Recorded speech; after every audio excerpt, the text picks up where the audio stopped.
ಎಲ್ರಿಗೂ ಶರಣಾರ್ಥಿಗಳು. ಇವತ್ತಿನ ದಿವಸ ನಮ್ಮ ಕ್ರಾಂತಿವೀರ ಸಂಗೊಳ್ಳಿ ರಾಯಣ್ಣನ ಹೆಸರಿನಿಂದ ಐತಿಹಾಸಿಕವಾಗಿ ಪ್ರಸಿದ್ಧಿ ಪಡೆದಂಥ ನಂದಗಡ ಗ್ರಾಮಕ್ಕೆ ಘನ ಕರ್ನಾಟಕ ಸರ್ಕಾರದ ಹಿಂದುಳಿದ ವರ್ಗಗಳ ಕಲ್ಯಾಣ ಇಲಾಖೆಯ ಹಾಗೂ ಕನ್ನಡ ಮತ್ತು ಸಂಸ್ಕೃತಿ ಇಲಾಖೆಯ ಸನ್ಮಾನ್ಯ ಮಂತ್ರಿ ಮಹೋದಯರಾದಂಥ ಶ್ರೀಯುತ ಶಿವರಾಜ್ ತಂಗಡಿಗೆಯವರು, ಜೊತೆಗೆ ಕರ್ನಾಟಕ ರಾಜ್ಯದ ವಿವಿಧ ಯೋಜನೆಗಳ ಅನುಷ್ಠಾನ ಸಮಿತಿಯ ಅಧ್ಯಕ್ಷರು ಹಾಗೂ ಶ್ರೀ ಕ್ರಾಂತಿವೀರ ಸಂಗೊಳ್ಳಿ ರಾಯಣ್ಣನ ಸ್ಮಾರಕ ಅಭಿವೃದ್ಧಿಯ ರೂವಾರಿಗಳು ಆದಂಥ ಜನನಾಯಕರಾದಂಥ ಶ್ರೀಯುತ ಎಚ್.ಎಂ. ರೇವಣ್ಣನವರು ವಿವಿಧ ಇಲಾಖೆಯ ಅಧಿಕಾರಿಗಳೊಂದಿಗೆ ನಂದಗಡದ ಶ್ರೀ ಕ್ರಾಂತಿವೀರ ಸಂಗೊಳ್ಳಿ ರಾಯಣ್ಣನ ಬಲಿದಾನ ಭೂಮಿಗೆ ಭೇಟಿ ನೀಡಿ ವಿಶೇಷವಾಗಿ ಅಲ್ಲಿ ನಡೆಯುವಂತಹ ಅನೇಕ ಕಾರ್ಯಕ್ರಮಗಳ ಸಂಪೂರ್ಣ ವಿವರಗಳನ್ನು ಅಲ್ಲಿ ತೆಗೆದುಕೊಂಡರು. ಸಂಬಂಧಪಟ್ಟಂಥ ಅಧಿಕಾರಿಗಳು, ಜೊತೆಗೆ ಪ್ರಾಧಿಕಾರದ ಕಮಿಷನರು ಅವರಿಗೆಲ್ಲ ಅಲ್ಲಿ ಅಭಿವೃದ್ಧಿ ಬಗ್ಗೆ ಇಂಚಿಂಚು ಕೂಡ ಬಿಚ್ಚಿ ಹೇಳಿದರು. ಅವರು ಒಂದು ಸಮಾಧಾನ, ಅಲ್ಲಿ ಒಂದು ಅಭಿವೃದ್ಧಿ ಕಂಡು ಸಮಾಧಾನವನ್ನು ವ್ಯಕ್ತಪಡಿಸಿದರು. ಜೊತೆಗೆ ಇನ್ನೂ ಯಾವ ರೀತಿಯಲ್ಲಿ ಅಭಿವೃದ್ಧಿ ಆಗಬೇಕು, ಜೊತೆಗೆ ಇನ್ನುಳಿದ ಕಾಮಗಾರಿಗಳು ವಿಳಂಬ ಆಗಿರುವುದನ್ನು ನೀತಿಯನ್ನು ನೋಡಿ ಸಾಕಷ್ಟು ಅಧಿಕಾರಿಗಳಿಗೆ ಅಲ್ಲಿ ಅವರು ತರಾಟೆಗೆ ತೆಗೆದುಕೊಂಡಂಥ ಒಂದು ಸಂದರ್ಭ ಕೂಡ ನಡೀತು. ಒಟ್ಟಾರೆಯಾಗಿ ಹೇಳಬೇಕಂದ್ರೆ ಬಹಳ ಕಾಳಜಿಪೂರ್ವಕವಾಗಿ ಬಲಿದಾನ ಭೂಮಿಗೆ, ಯಾವ ಒಂದು ಬಲಿದಾನ ಭೂಮಿ ನಿರ್ಮಾಣ ಆದ ನಂತರ ಜನತೆಗೆ ಲೋಕಾರ್ಪಣೆ ಆಗ್ತದೆಯೋ, ಇಡೀ ನಮ್ಮ ಭಾರತ ದೇಶದಲ್ಲಿಯೇ ಒಂದು ಅತ್ಯಂತ ಸುಂದರವಾದಂಥ ಒಂದು ಮ್ಯೂಸಿಯಮ್ಮು, ಸಂಗೊಳ್ಳಿ ರಾಯಣ್ಣನ ಜೀವನ ಚರಿತ್ರೆ ಸಾರುವಂಥ ಪ್ರತಿಯೊಂದು ಕ್ಷಣಗಳನ್ನು ನಾವು ಆ ಒಂದು ಪ್ರದೇಶದಲ್ಲಿ ನಾವು ಕಾಣಬಹುದಾಗಿದೆ. ಸುಮಾರು 12 ಎಕರೆ ವಿಸ್ತೀರ್ಣದಲ್ಲಿ 50 ಕೋಟಿಗೂ ಮಿಚ್ಚಿ ಏನು ಶೇರ್ಕೆ ಕಂಪನಿಯವರು ಅಲ್ಲಿ ಒಂದು ಅಭಿವೃದ್ಧಿ ಕಾಮಗಾರಿಗಳನ್ನು ಮಾಡ್ತಾ ಇದ್ದಾರೆ. ಅಭಿವೃದ್ಧಿ ಕಾಮಗಾರಿಗಳನ್ನು ಕೂಲಂಕುಷವಾಗಿ ಸತತವಾಗಿ 3-4 ತಾಸುಗಳವರೆಗೆ ನಿಂತು ಎಲ್ಲ ವಿವರಣೆಗಳನ್ನು ತೆಗೆದುಕೊಂಡರು. ಆದಂಥ ಕೆಲಸದ ಬಗ್ಗೆ ಸಮಾಧಾನವನ್ನು ವ್ಯಕ್ತಪಡಿಸಿದರು. ಇನ್ನು ಆಗಬೇಕಾದಂಥ ಕೆಲಸಗಳ ಬಗ್ಗೆ ಆದಷ್ಟು ಬೇಗ ಈ ಒಂದು ಕೆಲಸಗಾರಗಳು ಮುಂದುವರಿಬೇಕಂತೇಳಿ ಆದೇಶ ನೀಡಿದರು. ಅದಕ್ಕೆ ಪೂರಕವಾಗಿ ಏನೊಂದು ಹಣಕಾಸು ಬೇಕಾಗ್ತದೋ ಆ ಹಣಕಾಸನ್ನು ಸಹಿತ ಅದನ್ನು ತ್ವರಿತವಾಗಿ ಜಾಗೆಯಲ್ಲಿನೇ ಅದನ್ನು ಬಿಡುಗಡೆ ಕೂಡ ಮಾಡಿದಂಥ ಸಂದರ್ಭ ಘಟನೆಗಳು ಅಲ್ಲಿ ನಡೆದವು. ತದನಂತರ ಅಲ್ಲಿ ನಂತರ ಶ್ರೀ ಕ್ರಾಂತಿವೀರ ಸಂಗೊಳ್ಳಿ ರಾಯಣ್ಣನ ಸಮಾಧಿ ಸ್ಥಳಕ್ಕೆ ಒಂದು ಪುಣ್ಯಭೂಮಿಗೆ ನಂದಗಡ ಒಳಗಡೆ ಇದ್ದಂಥ ಪುಣ್ಯಭೂಮಿಗೂ ಕೂಡ ಸರ್ವರು ಬಂದು ಭೇಟಿ ನೀಡಿದರು. ಸಂಗೊಳ್ಳಿ ರಾಯಣ್ಣನಿಗೆ ಗೌರವ ಸಮರ್ಪಣೆ ಮಾಡಿದರು. ಅಲ್ಲಿ ಕೂಡ ನಂದಗಡದ ಗ್ರಾಮಸ್ಥರು, ಗ್ರಾಮ ಪಂಚಾಯಿತಿಯವರು, ಜೊತೆಗೆ ಎಲ್ಲ ನಮ್ಮ ಸೇವಾ ಸಮಿತಿ ಸದಸ್ಯರು ಅಲ್ಲಿ ಎಲ್ಲರೂ ಕೂಡ ಶ್ರೀಯುತ ರೇವಣ್ಣ ಸಾಹೇಬರನ್ನ, ಜೊತೆಗೆ ಶ್ರೀಯುತ ಶಿವರಾಜ್ ತಂಗಡಿಗೆ ಸಾಹೇಬರನ್ನ ಆಧಾರ ಪೂರ್ವಕವಾಗಿ ಸತ್ಕರಿಸಿದರು. ಜನತೆ ಒಂದು ಸಮಾಧಾನ ಭಾವನೆ ಕೂಡ ವ್ಯಕ್ತಪಡಿಸಿತು. ನೀವು ಇಲ್ಲಿ ಭೇಟಿ ನೀಡಿ ಆದಷ್ಟು ಬೇಗ ಕಾಮಗಾರಿಗಳನ್ನು ಪೂರ್ತಿಗೊಳ್ಳಲು ಏನೊಂದು ಆಸಕ್ತಿ ವಹಿಸಿ ನೀವು ಇವತ್ತಲ್ಲಿ ಆದೇಶ ನೀಡಿದಿರಿ. ನಿಮ್ಮ ಒಂದು ಕ್ರಿಯಾಶೀಲತೆ ನೋಡಿ, ನಿಮ್ಮ ಒಂದು ಇಚ್ಛೆಯನ್ನು ಅಭಿವೃದ್ಧಿಪಡಿಸಬೇಕು ಅಂತ ಇಚ್ಛೆಯನ್ನು ನೋಡಿ ಜನತೆ ಅತ್ಯಂತ ಸಮಾಧಾನದ ನಿಟ್ಟುಸಿರು ಬಿಟ್ಟರು. ಮತ್ತು ಅವರ ಬಗ್ಗೆ ಮೆಚ್ಚುಗೆಯನ್ನು ಕೂಡ ನಂದಗಡ ಗ್ರಾಮಸ್ಥರು ಮತ್ತು ಸಮಸ್ತ ನಮ್ಮ ಸೇವಾ ಸಮಿತಿಯವರು ಸಮಾಧಾನವನ್ನು ವ್ಯಕ್ತಪಡಿಸಿದರು. ಒಟ್ಟಾರೆಯಾಗಿ ಜೊತೆಗೆ ನಂತರ ಕನ್ನಡ ಸಂಸ್ಕೃತಿ ಇಲಾಖೆಯಿಂದ ನಿರ್ಮಾಣವು ಅರ್ಧ ಹಂತದಲ್ಲಿ ನಿಂತಂಥ ಕನ್ನಡ ಮತ್ತು ಸಂಸ್ಕೃತಿ ಭವನಕ್ಕೆ ಶ್ರೀ ಕ್ರಾಂತಿವೀರ ಸಂಗೊಳ್ಳಿ ರಾಯಣ್ಣ ಕನ್ನಡ ಮತ್ತು ಸಂಸ್ಕೃತಿ ಭವನಕ್ಕೂ ಕೂಡ ಭೇಟಿ ನೀಡಿ ತ್ವರಿತವಾಗಿ 1,75,00,000 ಏನು ಹತ್ತಿತ್ತು ಎಲ್ಲ ಹಣವನ್ನು ತ್ವರಿತವಾಗಿ ನಾನು ಬಿಡುಗಡೆ ಮಾಡ್ತೇನೆ. ಆ ಕಾಮಗಾರಿ ಕೂಡ ಅತ್ಯಂತ ವೇಗವಾಗಿ ಪ್ರಾರಂಭವಾಗಬೇಕು, ಬಹಳ ಬೇಗ ಆ ಕಾಮಗಾರಿ ಕೂಡ ಮುಗಿಬೇಕು ಅಂತೇಳಿ ಸಂಬಂಧಪಟ್ಟ ಇಲಾಖೆ ಅಧಿಕಾರಿಗಳ ಜೊತೆ ಮಾತಾಡಿ ಅದರ ನಿರ್ಣಯವನ್ನು ಕೂಡ ತೆಗೆದುಕೊಂಡರು. ನಂತರ ಸಂಗೊಳ್ಳಿ ರಾಯಣ್ಣ ಏನೊಂದು ಸ್ನಾನ ಮಾಡ್ತಿದ್ರು ಆ ಒಂದು ಹೊಂಡಕ್ಕೆ ಕೂಡ ಅಲ್ಲಿ ಭೇಟಿ ನೀಡಿದರು. ಈಗ ಕುಂಬಾರ ತಲಾವ್ ಅಂತಾರೆ, ಕಮಲ ತಲಾವ್ ಅದು. ಆ ಒಂದು ಹೊಂಡಕ್ಕೆ ಕೂಡ ಭೇಟಿ ನೀಡಿ ಅಲ್ಲಿ ನಡೆದಂಥ ಒಂದು ಕಾಮಗಾರಿಗಳನ್ನು ಸಹಿತ ವೀಕ್ಷಿಸಿದರು. ಅಲ್ಲಿಯೂ ಕೂಡ ಅಲ್ಲಿ ಇನ್ನೂ ಏನೇನು ಕಾಮಗಾರಿಗಳು ಆಗಬೇಕು, ಅಲ್ಲಿ ಸ್ವಚ್ಛತೆ ಬಗ್ಗೆ, ಇನ್ನುಳಿದಂಥ ಕಾಮಗಾರಿಗಳ ಬಗ್ಗೆ ತ್ವರಿತ ಎಲ್ಲರ ಜೊತೆ ಚರ್ಚೆ ಮಾಡಿ ನಂದಗಡ ಗ್ರಾಮ ಪಂಚಾಯತಿಯವರು ಬಂದಿದ್ದರು, ಜೊತೆಗೆ ವಿವಿಧ ರಾಜಕೀಯ ಮುಖಂಡರು ಕೂಡ ಬಂದಿದ್ದರು. ಅವರು ಎಲ್ಲರ ಜೊತೆ ಸಂಪರ್ಕ ಮಾಡಿದರು. ಜೊತೆಗೆ ಪ್ರಾಧಿಕಾರದ ಕಮಿಷನರು, ಪ್ರಾಧಿಕಾರಕ್ಕೆ ಸಂಬಂಧಪಟ್ಟಂಥ ರಾಜ್ಯ ಮಟ್ಟದ ಅಧಿಕಾರಿಗಳು ಅಲ್ಲೆಲ್ಲ ಕೂಡ ಅಲ್ಲಿ ಹಾಜರಿದ್ದರು. ಅವ್ರ ಜೊತೆ ಚರ್ಚೆ ಮಾಡಿ ಇನ್ನು ಏನೇನು ಅಲ್ಲಿ ಒಂದು ಕಾಮಗಾರಿ ಆಗಬೇಕು, ಯಾವ ರೀತಿ ಕಾಮಗಾರಿಗಳು ಅವು ಆಗಬೇಕು, ಅದಕ್ಕೆ ಏನು ಅಡಚಣೆ ಇದೆ ಅದನ್ನೆಲ್ಲ ಅವ್ರ ಕಡೆಯಿಂದ ತೆಗೆದುಕೊಂಡು ಆ ಎಲ್ಲ ಕಾಮಗಾರಿಗಳನ್ನು ತ್ವರಿತವಾಗಿ ಸಂಪೂರ್ಣ ಮಾಡಲು ಆಸಕ್ತಿಯಿಂದ ಹೇಳಿದರು. ಜೊತೆಗೆ ಬರುವ 2025ರಲ್ಲಿ ಏನು ನಂದಗಡ ಗ್ರಾಮದಲ್ಲಿ ಗ್ರಾಮ ದೇವತೆಯ ಒಂದು ದೊಡ್ಡ ಪ್ರಮಾಣದ ಜಾತ್ರೆ ಇದೆ, ಆ ಜಾತ್ರೆಗೆ ಪೂರಕವಾಗಿ ಕೆಲವೊಂದು ರಸ್ತೆಗಳನ್ನು ನಿರ್ಮಾಣ ಮಾಡಬೇಕಂತೇಳಿ ನಮ್ಮ ಖಾನಾಪುರ ತಾಲೂಕಿನ ಸನ್ಮಾನ್ಯ ಶಾಸಕರಾದಂಥ ಶ್ರೀಯುತ ವಿಠ್ಠಲರಾವ್ ಹಲಗೇಕರ್ ಅವರು ಕೂಡ ಅಲ್ಲಿ ವಿನಂತಿಸಿದರು. ಅವರ ವಿನಂತಿಗೆ ಕೂಡ ಮನ್ನಣೆ ಕೊಟ್ಟು ಅತ್ಯಂತ ತ್ವರಿತವಾಗಿ ಆ ಒಂದು ಕಾಮಗಾರಿಗಳನ್ನು ಪೂರ್ಣಗೊಳಿಸಲು ನನ್ನ ಸಂಪೂರ್ಣ ಸಹಯೋಗ ನೀಡ್ತೀನಿ ಅನ್ನುವಂಥ ಮಾತನ್ನು ಸನ್ಮಾನ್ಯ ಮಂತ್ರಿಗಳು ಈ ಸಂದರ್ಭದಲ್ಲಿ ಕೊಟ್ಟರು. ಒಟ್ಟಾರೆಯಾಗಿ ಅವರ ಒಂದು ಭೇಟಿ ಬಹಳ ವಿಶೇಷವಾಗಿತ್ತು. ಎಲ್ಲ ಭಕ್ತಾದಿಗಳಿಗೂ ಅತ್ಯಂತ ಸಮಾಧಾನ ಬಂದಿತು. ನಮ್ಮ ರಾಜಕೀಯ ಮುಖಂಡರಾದ ಶ್ರೀ ಪ್ರಶಾಂತ್ ಲಕ್ಕೆಬೆಲ್ಕರ್ ಅವರು, ಜೊತೆಗೆ ಪತ್ರಕರ್ತರು, ಜೊತೆಗೆ ನಮ್ಮ ಮಂಡಲ ಪಂಚಾಯಿತಿ ಅಧ್ಯಕ್ಷರು, ಸದಸ್ಯರು, ನಂದಗಡ ಗ್ರಾಮಸ್ಥರು, ಪಿರನ್ವಾಡಿ ಮತ್ತು ಉಳಿದ ಗ್ರಾಮಗಳಿಂದ ಬಂದಂಥ ಗ್ರಾಮಸ್ಥರು ಎಲ್ಲರೂ ಬಂದಿದ್ದರು.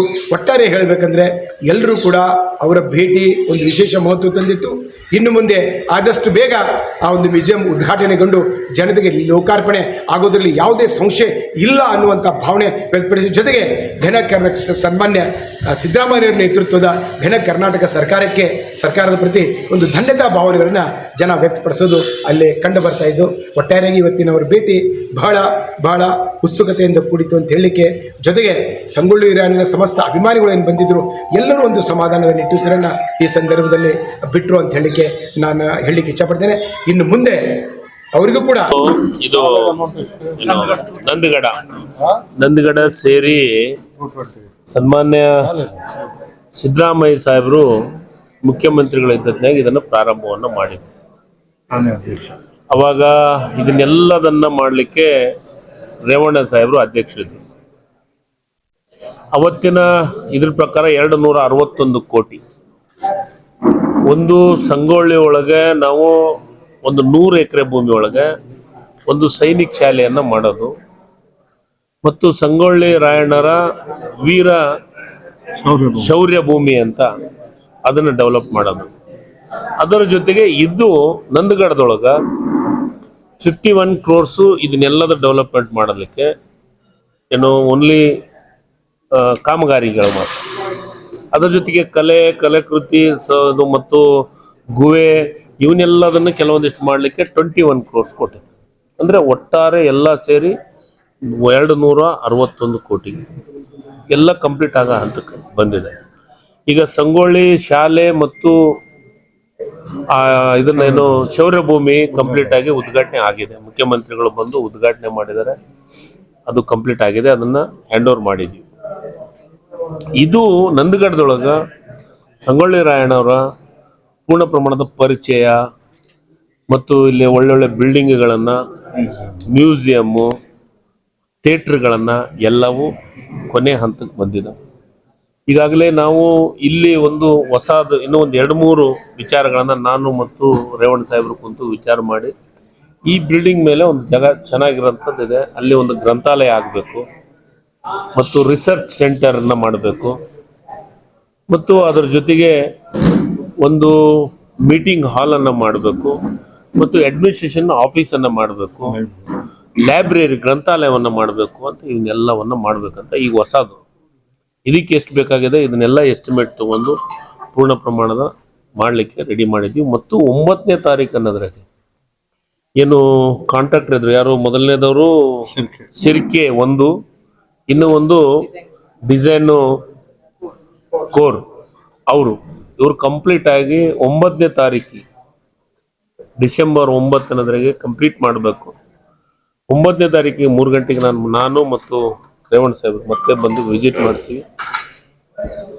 ಸಿದ್ದರಾಮಯ್ಯ ಸಾಹೇಬರು ಅಧಿವೇಶನ ಇಲ್ಲೇ ಬೆಳಗಾವಿದಾಗ ಇರೋದ್ರಿಂದ ಮುಖ್ಯಮಂತ್ರಿಗಳ ಒಂದು ಡೇಟ್ ತಗೊಂಡು 9ನೇ ತಾರೀಕು ಆದಮೇಲೆ ಇದನ್ನು ಉದ್ಘಾಟನೆ ಮಾಡಿ ಲೋಕಾರ್ಪಣೆ ಮಾಡಲಿಕ್ಕೆ ರೆಡಿಯನ್ನು ಮಾಡ್ತಾ ಇದ್ದೀವಿ. ಇದರ ಜೊತೆಗೆ ನಾವು 2-3 ವಿಚಾರಗಳನ್ನ ಪ್ರಸ್ತಾಪವನ್ನು ಮಾಡಿದ್ದೀವಿ. ಈ ಭಾಗದೊಳಗೆ ಇಲ್ಲಿರೋಂಥದ್ದನ್ನು ಎಲ್ಲ ಗಿಡಗಳಿಗೆ ಒಂದು ಡೆಕೋರೇಷನ್ ಅಂದರೆ ಒಂದು ಸುಂದರವಾದಂಥ ಲೈಟಿಂಗ್ ಮಾಡಿಸ್ಬೇಕು ಅಂತ, ಮತ್ತು ಅದರ ಜೊತೆಗೆ ರಾಯಣ್ಣವರು ಏನು ಈ ವೀರ ಭೂಮಿ ಅದಕ್ಕೆ ಆ ಗಿಡ ಇದೆ ಅದಲ್ಲ, ಅಲ್ಲಿನೂ ಏನೇನು ಡೆವಲಪ್ಮೆಂಟ್ ಮಾಡಬೇಕು, ಅಲ್ಲಿ ಏನು ಸುಂದರವಾದಂಥದ್ದು ಏನೇನು ಮಾಡಬೇಕು, ಅದ್ರ ಬಗ್ಗೆ ಮಾಹಿತಿ ಏನೇನು ಕೊಡಬೇಕು. ಈಗಿನ ಯುವ ಪೀಳಿಗೆಗೆ ಸಂಗೊಳ್ಳಿ ರಾಯಣ್ಣರ ಬಗ್ಗೆ ಕೆಲವೊಂದಿಷ್ಟು ಮಂದಿ ಯುವ ಪೀಳಿಗೆಗೆ ಅರ್ಥ ಆಗೋ ರೀತಿ ಒಳಗೆ ಮಾಹಿತಿ ಕೊಡಲಿಕ್ಕೆ ಏನೇನು ರೆಡಿ ಮಾಡ್ಬೇಕು ಅನ್ನೋದನ್ನು ಹೊಸದೊಂದು ಥೀಮ್ ರೆಡಿ ಮಾಡಿ ನಮಗೆ ಅದನ್ನು ಪ್ರಪೋಸಲನ್ನು ರೆಡಿ ಮಾಡಿ ಕೊಡಬೇಕು ಅಂತ ಹೇಳಿದ್ವಿ. ಇದಿಷ್ಟೆಲ್ಲ. ಆಮೇಲೆ ಈಗ ನಮ್ಮ ನಂದಗಡದೊಳಗೆ ಕೆರೆ ಇದೆ, ಅಲ್ಲಿ ರಾಯಣ್ಣವರ ಸ್ಟ್ಯಾಚ್ಯೂ ರೆಡಿ ಆಗಿದೆ. ಅಲ್ಲಿ ನಂದಗಡದೊಳಗೂ ಆ ಕೆರೆನೂ ವಿಸಿಟ್ ಮಾಡ್ತಾ ಇದ್ದೀನಿ. ಅದನ್ನು ವಿಸಿಟ್ ಮಾಡಿ ಕೆರೆ ಅಲ್ಲಿ ರಾಯಣ್ಣನ ಮೂರ್ತಿ ಪ್ರತಿಷ್ಠಾಪನೆ ಮಾಡುವಂಥ ಕೆಲಸಕ್ಕೂ ನಾವು ಈಗ ಭೇಟಿ ಕೊಡುವಂಥದ್ದನ್ನು ಮಾಡ್ತಾ ಇದ್ವಿ. ಇದಕ್ಕೆ ಬ್ಯಾಲೆನ್ಸ್ ದುಡ್ಡು ಕೊಡಬೇಕಾಗಿದೆ.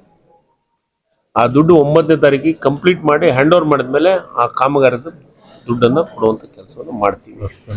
ಮತ್ತು ಅದ್ರ ಜೊತೆಗೆ ಮೇನ್ ಕ್ರಾಸಿಂದ ಇಲ್ಲಿವರೆಗೂ ಬರಲಿಕ್ಕೆ PWD ಎಷ್ಟು ಕೋಟಿ ಅಪ್ಪ ಅದು PWD ಅವ್ರದ್ದು 2.4 CC ರೋಡ್ ಮಾಡ್ಬೇಕಂತ ಈಗಾಗಲೇ ಅದಕ್ಕೂ ಅಪ್ರೂವ್ ಕೊಟ್ಟಿದೆ. ಆ ಕಾಮಗಾರಿ ಪ್ರಾರಂಭ ಆಗಿದೆ. ಬಿಫೋರ್ 9th ಅದು ರೋಡನ್ನು ಕಂಪ್ಲೀಟ್ ಮಾಡುವಂಥ ಕೆಲಸ. ಒಟ್ಟಾರೆ ಮುಖ್ಯಮಂತ್ರಿಗಳು ಇದನ್ನು ಉದ್ಘಾಟನೆಯನ್ನು ಡಿಸೆಂಬರ್ ಅಂತ್ಯ ಅನ್ನೋದ್ರೊಳಗೆ ಅಂದರೆ ಬಿಫೋರ್ ಅಧಿವೇಶನದೊಳಗಾಗಿ ಇದನ್ನು ಲೋಕಾರ್ಪಣೆ ಮಾಡುವಂಥ ಕೆಲಸವನ್ನು ಮಾಡಲಿದ್ದಾರೆ. ಸಂಗೊಳ್ಳಿ ರಾಯಣ್ಣವರು ಸ್ವತಂತ್ರ ಹೋರಾಟಗಾರದ್ದು ಏನೇನಿದಾವೆ ಇದು ಎಲ್ಲದನ್ನು ಪರಿಚಯನ ಇಡೀ ರಾಜ್ಯಕ್ಕೆ ಪ್ರತಿ ಒಂದು ಸ್ಕೂಲ್ ಮಕ್ಕಳಿಗೂ ತಲುಪುವ ರೀತಿಯೊಳಗೆ ಇದನ್ನು ಒಂದು ಪ್ರಚಾರನೂ ಕೆಲಸಕ್ಕೆ ನಾವು ಕೈ ಹಾಕಿದ್ವಿ. ಇದನ್ನ ಪೂರ್ಣ ಪ್ರಮಾಣದ ಸಂಗೊಳ್ಳಿ ಮತ್ತು ನಂದಗಡನ ಪ್ರವಾಸಿ ಕೇಂದ್ರವನ್ನಾಗಿ ಮಾಡ್ಬೇಕಂತ ನಿರ್ಧಾರಕ್ಕೆ ಬಂದಿದ್ವಿ. ಇದಕ್ಕೆ ಏನೇನು ಮಾಡಬೇಕಾಗಿದೆ ಎಲ್ಲದನ್ನು ನಾವು ಇನ್ನೂ ಎಡಿಸಲ್ ಮಾಡ್ಬೇಕಂತ ಆಸೆ ಪಟ್ಟಿದ್ದೀವಿ. ಇಲ್ಲೊಂದು ಭೇಟಿ ಕೊಟ್ಟ ಮೇಲೆ ನಮಗೊಂದು 2-3 ವಿಚಾರಗಳು ನಮ್ಮ ಗಮನಕ್ಕೆ ಬಂದಿದ್ದಾವೆ. ಇಲ್ಲೊಂದು ಯಾತ್ರಿ ನಿವಾಸ ಮಾಡಬೇಕು, ಪ್ರವಾಸೋದ್ಯಮ ಇಲಾಖೆಗೆ ಹೇಳಿ ಯಾತ್ರಿ ನಿವಾಸದೊಂದು ಕೊಡಲಿಕ್ಕೆ ಏನೇನು ಮಾಡಬೇಕಾಗಿದೆ ಅದನ್ನು ಮುಖ್ಯಮಂತ್ರಿಗಳ ಗಮನ ತಂದು ಅದನ್ನೊಂದು ಮಾಡುವಂಥ ಕೆಲಸ. ಅಂದರೆ ಜನರು ಬಂದ ಮೇಲೆ ಒಂದು ಒಳ್ಳೆ ಹೋಟ್ಲು ಅವ್ರು ಇರಲಿಕ್ಕೆ ವ್ಯವಸ್ಥೆ ಇಲ್ಲಿ ಪೂರ್ಣ ಪ್ರಮಾಣದ ವಿಸಿಟ್ ಮಾಡಲಿಕ್ಕೆ ಒಂದು ಅನುಕೂಲ ಆಗೋ ರೀತಿ ಮಾಡ್ತೀವಿ. ಎಸ್ ಸರ್, ಥ್ಯಾಂಕ್ ಯು, ಧನ್ಯವಾದ. ತಾವೇನು ಕೇಳದಿದ್ರಿ ಕೇಳಿ. ಸಂಗೊಳ್ಳಿದಲ್ಲಿ ಹೆಚ್ಚಿದೆ ಅಂತ ಕಂಪ್ಲೇಂಟ್ ಇದೆ, ಜನ ಬರ್ತಾ ಇಲ್ಲ. ಸೊ ಅದು ಫೀಸ್ ಏನಾದ್ರು ಕಡಿಮೆ ಮಾಡಿ ಇಲ್ಲೇನು ಏನಾದ್ರು ಜಸ್ಟಿಫೈ ಆಗ್ಬೇಕಂದ್ರೆ ಎಲ್ಲರಿಗೂ ಅಫೋರ್ಡೇಬಲ್ ಆಗ್ಬೇಕಾದ್ರೆ ಏನಾದ್ರು. ಎಸ್, ಇದು ನನಗೆ ಬೆಳಗಾವದಾಗೂ ನನಗೆ ಮಾಧ್ಯಮದ ಗೆಳೆಯರಿಗೆ ಕೇಳಿದ್ರು. ನಾನು ನಮ್ಮ ಕಮಿಷನರು ನಮ್ಮ ಸೆಕ್ರೆಟರಿ ಜೊತೆ ಕುಂತು ಮಾತಾಡ್ತೀನಿ, ನಮ್ಮ ರೇವಣ್ಣ ಸಾಹೇಬ್ರ ಜೊತೆ ಕುಂತು ಮಾತಾಡಿ ಇದು ಜನರಿಗೆ ಅನುಕೂಲ ಆಗಬೇಕು. ನಮಗೆ ಇದರಿಂದ ಆದಾಯದಕ್ಕಿಂತ ಇಂಪಾರ್ಟೆಂಟು ಇತಿಹಾಸ ಜನರಿಗೆ ಗೊತ್ತಾಗಬೇಕು. ಸಂಗೊಳ್ಳಿಯ ರಾಯಣ್ಣನ ಬಗ್ಗೆ, ರಾಯಣ್ಣನ ಇತಿಹಾಸ ಜನರಿಗೆ ತಲುಪೋ ರೀತಿ ಒಳಗೆ ಮಾಡ್ತೀವಿ. ಅದೇನು ಎಂಟ್ರಿ ಫೀಸ್ ಜಾಸ್ತಿ ಆಗಿದ್ರೆ ಅದನ್ನು ಕಮ್ಮಿ ಮಾಡೋದಕ್ಕೆ ನಾವು ಚಿಂತನೆ ಮಾಡ್ತೀವಿ. ಒಳಗಡೆ ಸ್ವಲ್ಪ ಏನು ವರ್ಕ್ ಮಾಡಿರೋದೆಲ್ಲ ರೋಡ್ಸ್ ಎಲ್ಲ ಆಲ್ರೆಡಿ ಕ್ವಾಲಿಟಿ ಸರಿ ಇಲ್ಲ. ಈಗಲೇ ಪ್ಯಾಚ್ ವರ್ಕ್ ಮಾಡ್ತಾ ಇದ್ದಾರೆ. ಎಲ್ಲಿ ಅದು ಸಣ್ಣ ಪುಟ್ಟ ಪ್ಯಾಚ್ ವರ್ಕ್ ಅಲ್ಲ, ನಾವು ಕಟ್ ಮಾಡಿ ಕ್ರ್ಯಾಕ್ಸ್ ಆಗಿದ್ದಕ್ಕೂ CC ರೋಡ್ ಕೆಲವೊಂದಿಷ್ಟು ಕಟ್ ಮಾಡಿದ್ದು ಒಂದಿಷ್ಟು ಕ್ರ್ಯಾಕ್ಸ್ ಅನ್ನ ಸರಿ ಮಾಡಂತ ಕೆಲಸ ಮಾಡಿಸ್ತೀವಿ. ಗ್ಯಾರಂಟಿ ಬಗ್ಗೆ ಒಂದು ಸ್ವಲ್ಪ ಈಗ ಡೈವರ್ಟ್ ಆಗುತ್ತೆ. ಗ್ಯಾರಂಟಿ ಬಗ್ಗೆ ಪೂರ್ಣವಾಗಿ ಮಾತಾಡ್ತೀನಿ. ಈಗ ಇಡೀ ಕರ್ನಾಟಕದ ಜನತೆ ಗ್ಯಾರಂಟಿಗಳನ್ನ ಒಪ್ಪಿದ್ದಾರೆ. 98% ಜನಕ್ಕೆ ನೇರವಾಗಿ ಯಾರು ಮಧ್ಯವರ್ತಿಗಳು ಇಲ್ಲದೇನೆ DBT ಮೂಲಕ ಆಗ್ತಾ ಇರ್ತಕ್ಕಂಥದ್ದು ಇಡೀ ರಾಷ್ಟ್ರದಲ್ಲಿ. ಕರ್ನಾಟಕ ಗ್ಯಾರಂಟಿಗಳೇ ಬೇಡ, ಗ್ಯಾರಂಟಿಗಳಾಗಲ್ಲ ಅಂತ ಹೇಳಿದಂಥ ಮೋದಿ ಗ್ಯಾರಂಟಿ ಮಾಡಿದ್ರು. ಅವರು ಆಡಳಿತ ಮಾಡ್ತಕ್ಕಂಥ ರಾಜ್ಯಗಳಲ್ಲೂ ಗ್ಯಾರಂಟಿಗಳು ತಂದಿದ್ದಾರೆ. ಮೊನ್ನೆ ನಡೆದಂಥ ಮಹಾರಾಷ್ಟ್ರ ಚುನಾವಣೆಯಲ್ಲಿ 1,500 ರೂಪಾಯಿ ಮಹಿಳೆಯರಿಗೆ ಅಂತ 6 ತಿಂಗಳು ಮೊದಲೇ ಅನೌನ್ಸ್ ಮಾಡಿ ಇವತ್ತು ಗೆಲುವಿಗೆ ಅದು ಒಂದು ಕಾರಣ ಅಂತಕ್ಕಂಥದ್ದು ಕೂಡ ಚರ್ಚೆ ಆಗ್ತಾ ಇದೆ. ನಾನು ಹೇಳ್ತಾ ಇಲ್ಲ. ಇವೆಲ್ಲ ನೋಡಿದಾಗ ಅವರು ಇದು ಆಗಲ್ಲ ಅನ್ನೋರು, ಅವರು ಭಾವನೆಗಳ ಬಗ್ಗೆ ಹೋಗೋರು, ನಾವು ಬದುಕಿನ ಬಗ್ಗೆ ಹೋಗೋರು. ನಾವು ಅದನ್ನು ನಿಲ್ಲಿಸಲ್ಲ. ಅವತ್ತು ಹೇಳಿದ್ದೀವಿ, ಇವತ್ತು ಹೇಳ್ತಾ ಇದ್ದೀವಿ. ಗವಿಯಪ್ಪನವರು ವೈಯಕ್ತಿಕವಾಗಿ ಹೇಳಿರ್ಬೋದು, ಇದು ಸಾಮೂಹಿಕ ತೀರ್ಮಾನ ಪಕ್ಷ ಮತ್ತು ರಾಜ್ಯದ ಜನತೆಗೆ ಕೊಟ್ಟಿರ್ತಕ್ಕಂಥದ್ದು. ಸಿದ್ದರಾಮಯ್ಯನವರು ಮತ್ತು DK ಶಿವಕುಮಾರ್ ಅವರು ಬದ್ಧವಾಗಿದ್ದಾರೆ. ಹೈಕಮಾಂಡ್ ನಮ್ಮ ಜೊತೆಲಿದೆ. ಇದು ನಡೆಯುತ್ತೆ, ನಿಲ್ಲಿಸಲ್ಲ. ಬಟ್ ಆದ್ಯತೆ